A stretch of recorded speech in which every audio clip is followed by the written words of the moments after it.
শুধুমাত্র আকীদাগত পার্থক্যের কারণে একজন মুসলমান অপর মুসলমান ভাইকে গালিগালাজ অথবা আহত করার হুমকি দিতে পারে কিনা? খুবই জঘন্য কথা।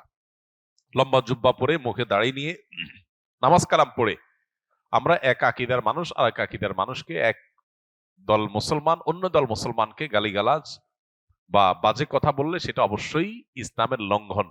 এরকম কাজ যারা করেন তারা মনে করেন তারা ইসলামের খেদমত করতেছেন, তারা মূলত নফসের পূজা করতেছেন, তারা ইসলামের কোনো খেদমত করছেন না।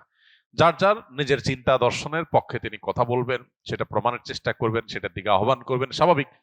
কিন্তু বিপরীত মতের লোকদের গালিগালাজ করা এটা ফাসিকি কাজ। নবীজি বলেছেন সেবাবুল মুমিনি ফুসুক, কোন মুসলমানকে গালি দেওয়া এটা ফাসিকি কাজ, গুনাহের কাজ, কবিরা গুনাহ। বিধায় এটা কোনো মুসলমান করতে পারে না। আমরা আজকাল অনেককে দেখা যায় অনলাইনে একদল আরেক দলের বিরুদ্ধে গোষ্ঠী উদ্ধার করা, বাজে মন্তব্য করা, ধারণামূলক মন্তব্য করা, এগুলো আমরা অনেকেই অহরহ করছি এবং এগুলোকে দোষে কিছু মনে করছি না। আল্লাহ আমাদেরকে হেদায়েত দান করুন।